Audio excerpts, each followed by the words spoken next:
ক্ষুদ্ৰ বিপুলে ভূতকটৰা গাঁৱৰ স্কুলৰ কথা। যোৱা বুলি প্ৰচাৰ হোৱা নাই স্কুলখন, যদি যায় কি হ'ব? আমাৰ গাঁৱৰ মানুহবোৰ ভাল হ'লে স্কুল যাব নোৱাৰিলে হয়। কিয় গ'ল স্কুলখন বেলেগ জেগালৈ?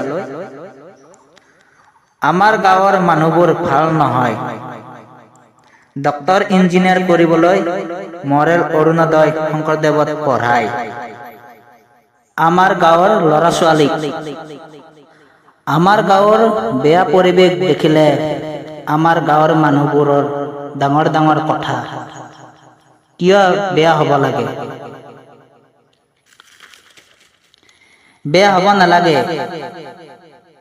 যুৱ প্ৰজন্মই গাঁৱৰ পৰিৱেশ দেখিলে ভাল পায়। ক'তা ভাল পৰিৱেশ?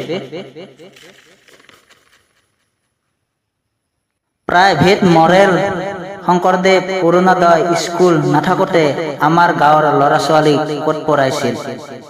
এতিয়া ৰাইজ কওক, আমাৰ গাঁও ভাল হ'ব লাগে নে নালাগে?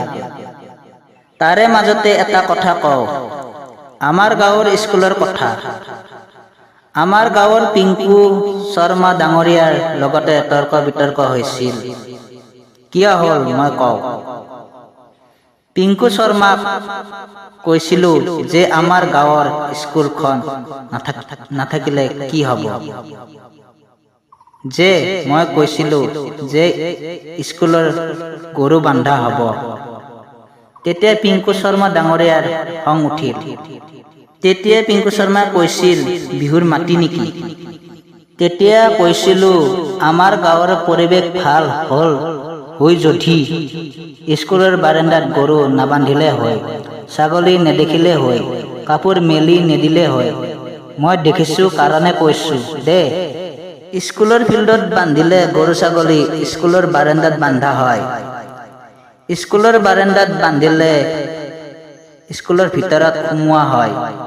লগতে স্কুলৰ ফিল্ডত মানুহৰ কাপোৰ ধান মেলি দিয়ে। কিয় দিব লাগে?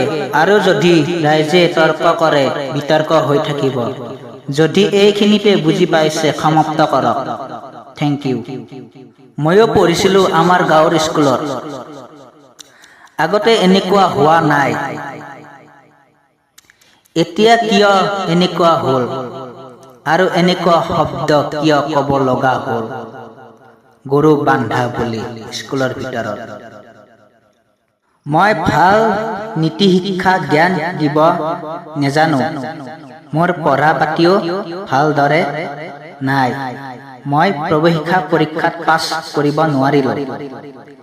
জ্ঞান থকা মানুহবোৰে কি কৰিছে? শিক্ষা থকা মানুহবোৰে